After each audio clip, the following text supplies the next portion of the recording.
kabantay lang ko guys. Na mga pundok ba nga moingon nga nganong mosimba man daw kadiha sa simbahan nga tinukod lang og tao. Nakaingon ko nga nabaday simbahan nga tinukod og iring, iro, kabaw, kanding. Nabay simbahan nga ingunana nga hayop ang nagtukod.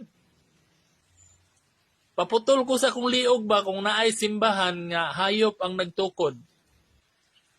Grabe, naunsa naman na inyong pamalansi in taon eh. Usa ka dakong makauulaw kung ang pangunahuna sa usa ka pastoy sama ining gitawag pastoy mabaw pa sa gitawag og hunasan diha sa baybayon. Nga naman kay kung ingon ana ka mabaw ang iyahang gitawag og panabot, buti pasabot usa niya pagsabot sa mga butang o mga Dios ng butang nga gipasabot sa balaang kasulatan nga naay mga giapil nga mga tinago o mga lalum nga mga kahulugan sa nakasulat sa balaang kasulatan. Simpleng termino lang gitukod og tao nya pagkahuman napay pinulosopo nga alag-alag gitukod og iring, alag-alag gitukod na og tawag ini nga kabaw. Kamaya gyud og tawag ining panabotoy. Kana pag ingon manggod nga di ta mo simba, di ta mo adto sa simbahan na gitukod og tao. Kanang term nga gitukod og tao, but pasabot ana, nag-originate, naggikan, buti pasabot founded. It was only existed sa dihang gitukod sa inyohang gitawag og mga founders. Muni buti pasabot anang gitukod og tao. Dili kay patukuron pa nimong iring. Diba? So, ang question, tama ba nga dito ta mo adto sa mga pundok nga gitukod og originated gikan sa tao? No. Nga naman kay 127:1-2 kawang naman gud na.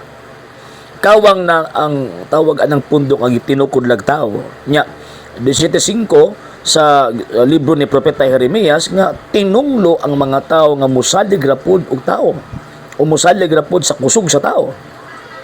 Buti pasabot kung moadto ka sa mga pundok, moadto ka sa mga organisasyon or moadto ka sa mga sekta rather nga tinukod og tao di kay tinukod og Dios nya nagapunting or nagahisgot og mga butang espirituhanon di na makaluwas nimo.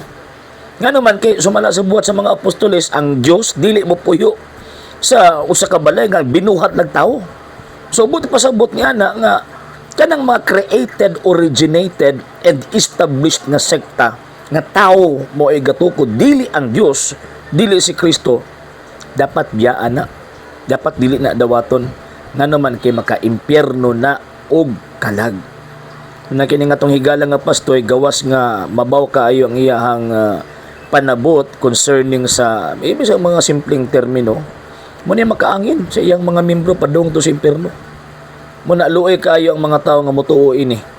Nga naman kay nawara gud sus Ginoo ko makaingon ko ba nga wagi wisdom kung baga wala even single knowledge na lang unta sa concerning divine things dili mapahayag nga naman kay ang panabot kutob lamang pod sa iyang kaugalingon mo ni resulta sa mga tawo nga basa-basa sa Biblia nga ang implementation kada bitong personal opinion and interpretation di gyud ka makakita sa tinuod.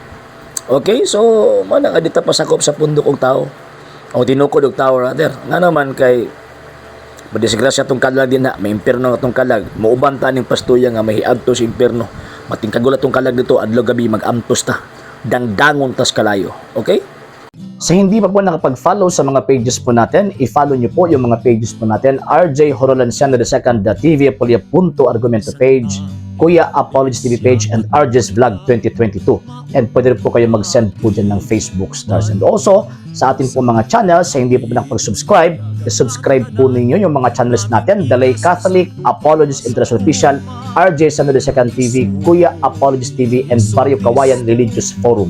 And pwede rin po kayo mag-send po dyan ng super sticker, super chats, and super thanks. And maraming salamat po sa mga kapatid at mga Katoliko na ulis pong tumutulong sa programa po natin. Maraming salamat po. Nang dahil po sa tulong at suporta po ninyo ang programa po ito, until now, andito pa rin po sa social media. And until now din po, nangangailangan pa rin po tayo sa tulong at suporta po ninyo dahil wala po kami magagawa rito mga sir, mga ma'am, kung wala po yung tulong at suporta suporta po ninyo. Sa gusto pong tumulong, sa gusto pong sumuporta, pwede po ninyong ipadala ang tulong at suporta po ninyo sa pamamagitan po ng ating mga account numbers dyan po sa ating pong screen. And pwede niyo po kaming i-message sa ating pong page kung via remittance po yung papadala po ninyo. Maraming salamat po in advance.